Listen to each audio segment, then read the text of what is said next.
Carl Gustav Jung and the Hidden Forces Within Us. Anima, Animus, and the Path to Wholeness. Carl Gustav Jung, the Swiss psychiatrist and psychoanalyst born in 1875, was far more than just a man of science.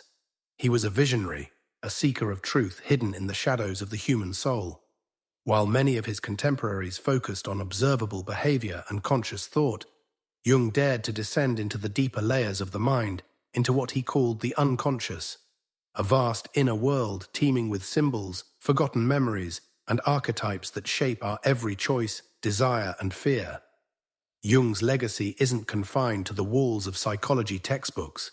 His insights continue to echo across generations, inspiring modern therapists, spiritual seekers, artists, and everyday people trying to make sense of themselves.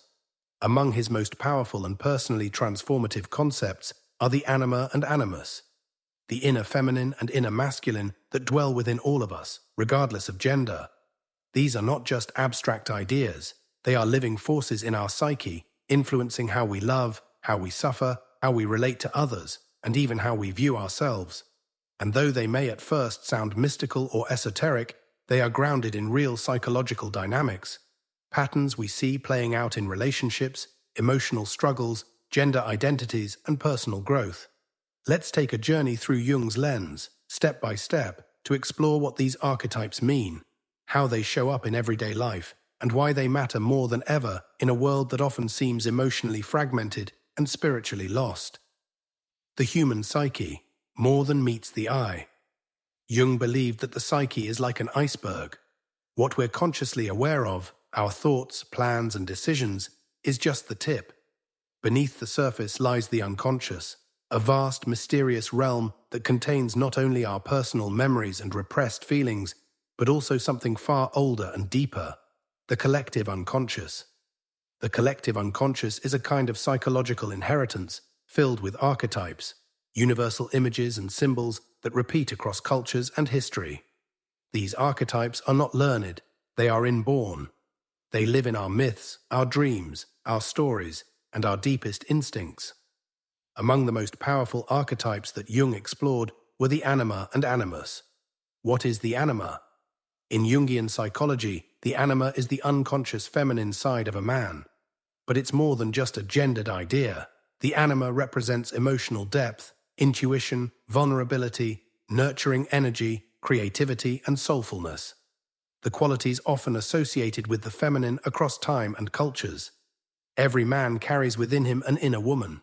If he's unaware of her, he may project her onto the women he meets, seeing them not as they are, but as mirrors of his inner feminine fantasy. This can lead to idealization, disappointment, and confusion in romantic relationships. But when a man begins to understand and integrate his anima, he opens himself to emotional maturity. He becomes more whole, more empathic, more connected to his heart. He no longer fears his feelings or tries to dominate them. Instead, he learns to listen to them, feel them, and to allow them to guide him wisely. What is the animus? On the other hand, the animus is the unconscious masculine side of a woman. It symbolizes strength, assertiveness, rationality, independence, and clarity of purpose. In many myths and fairy tales, the animus appears as a wise man, a guide, or even a warrior. Just as a man may project his anima onto women, a woman may project her animus onto men. She may fall for men who seem powerful or intelligent, but are ultimately controlling or disconnected. Or she may struggle with her own inner conflict between being kind and being strong, between following and leading. When a woman integrates her animus, she becomes more self-directed. She finds her voice, her logic, and her agency. She no longer depends on others for validation or direction. Her feminine power becomes rooted in strength, not submission or emotional chaos. Why it matters today. In today's world, where gender roles are evolving and emotional health is becoming more important than ever, Jung's ideas feel incredibly relevant. So many of us feel torn between extremes, between being too emotional or too detached, too passive or too aggressive, too soft or too hard. This is the tension between the anima and animus, between the inner feminine and inner masculine. And it's not just about individuals.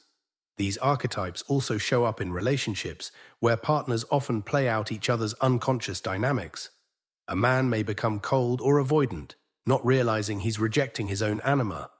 A woman may become overly critical or controlling, not realizing she's being possessed by a rigid animus figure. These patterns cause pain, not because we're bad or broken, but because we're not whole. Jung believed that the path to healing is the path of individuation, becoming the complete version of ourselves by facing and integrating the unconscious parts we've ignored or rejected. The dance of integration. To truly grow, we must meet the anima and animus within us. This isn't about changing who we are, but becoming more of who we're meant to be. For men, this might mean learning to cry, to express, to nurture. It means listening to intuition, embracing vulnerability, and finding strength in sensitivity. For women, it might mean standing firm, speaking truth, setting boundaries. It means trusting one's intellect, acting decisively, and honoring the sacred fire of inner conviction. And for all of us, regardless of gender identity, it means breaking free from rigid roles and discovering the richness of the full human experience. Carl Jung's work reminds us that we are not just minds and bodies, we are souls in search of wholeness. The anima and animus are not just psychological concepts, they are bridges to deeper self-awareness, to richer relationships, and to a more balanced life. In understanding these inner forces, we begin to heal not only ourselves, but the way we relate to others. We stop demanding from the outside world what we have not yet found within. We stop blaming, projecting, and fearing. And instead, we begin the slow, beautiful work of integration. So if you've ever felt emotionally overwhelmed or emotionally numb, too passive or too controlling, too dependent or too distant, know that you're not alone. These are signs that your inner archetypes are calling out to be seen, heard, and loved. Because the truth is, we all carry both the anima and the animus within us. And only when they learn to dance together, when softness meets strength, when heart meets mind, do we become truly alive. To understand Jung's ideas about gender, we first need to grasp his concept of the collective unconscious. Unlike the personal unconscious, which holds your individual memories and experiences, the collective unconscious is a deeper layer of the mind shared by all humanity. Jung believed it contains archetypes, universal patterns or images that appear across cultures, myths, and dreams. Think of archetypes as blueprints for human behavior and imagination. They show up in stories, like the hero, the wise elder, or the trickster, and they influence how we perceive ourselves and others. For example, the archetype of the mother appears in myths worldwide, from the Greek goddess Demeter to the Virgin Mary. It's not just about literal mothers, but the qualities we associate with nurturing, protection, and creation. Jung argued that these archetypes aren't just stories. They're active forces in our psyche, shaping our emotions, relationships, and even conflicts. Among these archetypes, the anima and animus are especially relevant to how men and women understand themselves and each other. So what are the anima and animus? In Jung's framework, the anima is the feminine aspect of a man's psyche. It's the unconscious part of him that embodies qualities society often labels as feminine, like intuition, emotional depth, sensitivity, or creativity. The animus, conversely, is the masculine aspect of a woman's psyche, encompassing traits like logic, assertiveness, ambition, or independence. These aren't strict rules about what men or women are. Instead, they're energies within everyone, regardless of gender, that influence how we think and interact.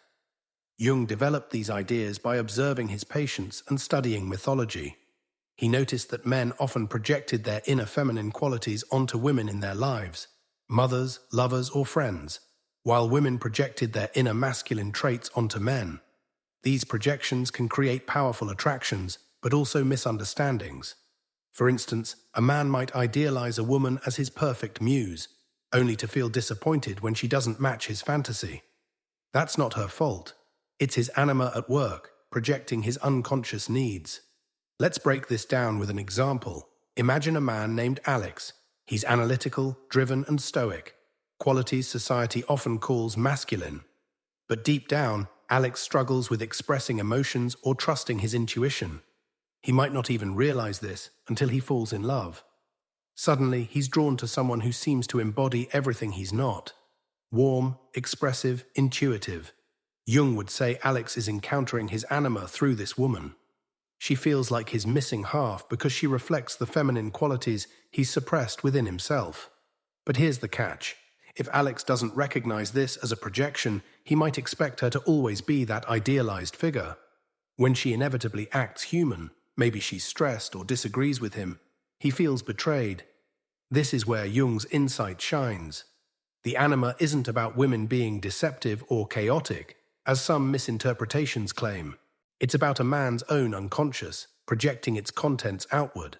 The solution isn't to blame women, but for Alex to integrate his anima, to embrace his own emotions and intuition. The same applies to women and the animus. Consider Sarah, a woman who's nurturing and empathetic, but feels hesitant to assert herself in her career. She might be drawn to a confident, decisive man, seeing him as her rock. That's her animus at play, reflecting the masculine qualities she hasn't fully embraced. If Sarah projects her animus onto this man, she might rely on him to make decisions for her, only to feel frustrated when he doesn't meet her expectations. Jung's advice: Sarah needs to integrate her animus by developing her own confidence and clarity. This process of integration is central to Jung's concept of individuation, the journey to becoming a whole, authentic self. Individuation isn't about rejecting parts of yourself or conforming to gender norms. It's about recognizing and balancing all aspects of your psyche, whether they're labeled masculine, feminine, or neither. For men, this might mean accepting vulnerability without fear of seeming weak. For women, it could involve owning their ambition without worrying about being too aggressive.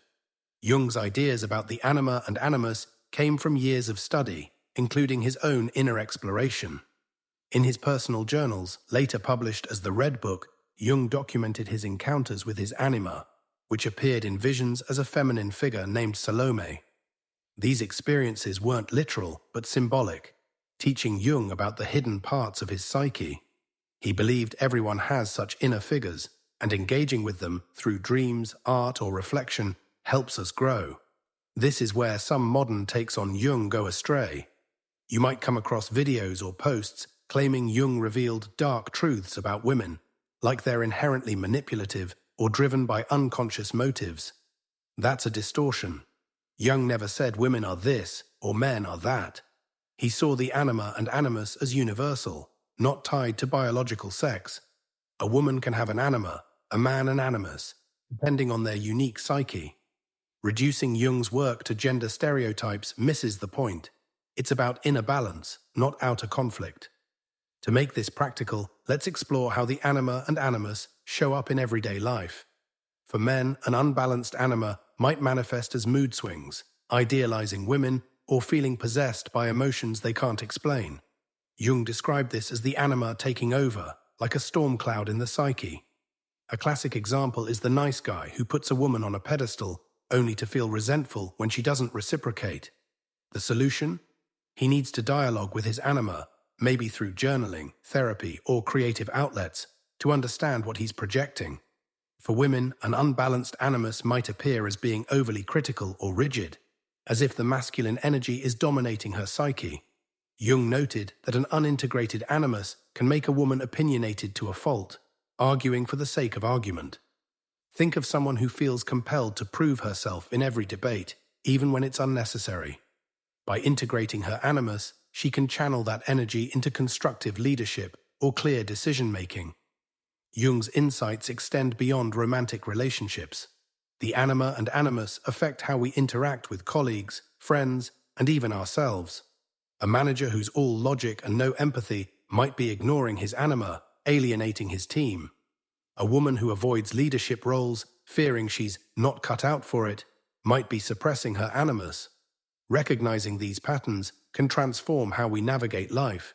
Jung also tied the anima and animus to creativity. For men, the anima is often the gateway to imagination. Think of artists or writers who tap into their emotional depths.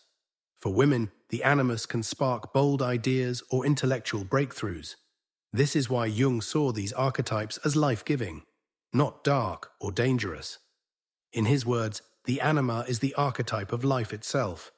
By embracing these energies, we unlock our full potential. So how do we integrate the anima and animus? Jung suggested several paths. First, pay attention to your dreams. The anima often appears as a feminine figure, a guide, lover, or even a shadow. The animus might show up as a wise man, warrior, or critic. These dream figures aren't random. They're your psyche speaking. Keep a dream journal and ask what they're trying to tell you.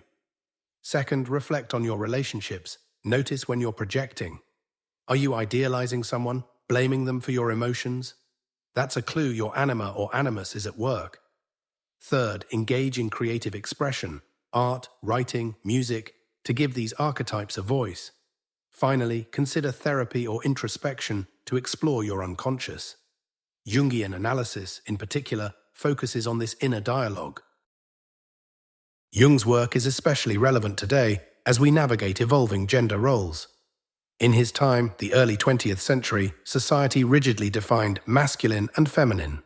Men were expected to be stoic providers, women nurturing homemakers.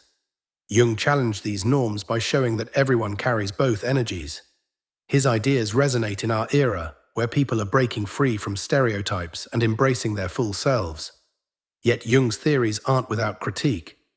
Some argue his views on gender were shaped by his era's biases, like assuming men's anima is more emotional or women's animus more rational. Modern psychology often takes a more fluid approach, seeing gender as less binary. Still, Jung's core insight, that we all have complementary energies to balance, remains timeless. Let's address the elephant in the room. Why do some claim Jung exposed dark truths about women? This often stems from misreading his descriptions of the anima. Because the anima can be seductive, emotional, or unpredictable in a man's psyche, some interpret this as Jung saying women are inherently that way. That's a leap. Jung was clear. The anima is a man's internal image, not a statement about real women. Similarly, the animus isn't proof men are better at logic. These are archetypes, not facts about biology or character. Such misinterpretations often serve agendas, like fueling gender wars or cliques online. Jung's actual message is the opposite. Understanding the anima and animus helps us move beyond blame. Instead of pointing fingers, we look inward. Instead of dividing men and women, we see our shared humanity. Jung's vision was one of unity. He believed that by integrating our anima and animus, we not only heal ourselves but also our relationships and society. Imagine a world where men feel free to be vulnerable, women to be assertive, and everyone to be authentic. That's the potential of Jung's work. Not a dark truth to fear, but a hopeful path to wholeness. So where do we go from here? Start by exploring Jung's writings, like Archetypes and the Collective Unconscious, or Man and His Symbols. Reflect on your own life. When have you felt pulled by emotions or instincts you didn't understand? When have you projected your needs onto others? These are clues to your anima or animus. Share your thoughts with others, maybe in a book club, therapy group, or online forum. Jung's ideas thrive in dialogue. Carl Jung's legacy isn't about exposing secrets to divide us or arming ourselves with psychological labels to use against one another. It's not a doctrine for diagnosing what's wrong with others. It's a path of self-discovery, of shadow and light, meant to awaken what lies dormant within. His insights weren't crafted to separate the masculine from the feminine, but to show how deeply intertwined they are within the soul of every person. The anima and animus are not opposing forces meant to battle for dominance. They are mirrors, teachers, and sacred guides, symbols of the emotional and rational, the intuitive and the structured, the receptive and the assertive. When ignored, they create tension and projection. But when embraced with curiosity and compassion, they reveal the doorway to integration. To recognize these inner figures is not to reduce ourselves to stereotypes of men and women. It is to touch the essence of what it means to be fully human, dynamic, layered, and always becoming. In honoring the anima, we invite softness into strength, mystery into reason, heart into mind. In honoring the animus, we welcome clarity into emotion, courage into receptivity, and presence into vulnerability. This is not merely psychological theory, it's a roadmap for the soul. It's how we heal the rift between what we show the world and what we hide from ourselves. It's how we stop performing roles and start embodying truth. So let us not use Jung's teachings as tools for judgment, but as invitations to wholeness. Let us stop fearing our inner complexity and begin walking the lifelong journey toward inner harmony. When we do this, when we listen to the voice of the anima whispering through dreams, or feel the grounding hand of the animus helping us stand tall, we step into authenticity. We begin to lead lives not based on expectation or repression, but on deep, lived awareness. Keep exploring, keep questioning, keep turning inward with courage. The real revolution is not in changing the world first, it's in changing how we relate to the world, starting from within. When we awaken to the full spectrum of who we are, we not only transform ourselves, we create space for others to do the same. In this, we begin to build not just better lives, but a more compassionate, conscious world, one where we all thrive, not as fragments, but as whole and radiant selves.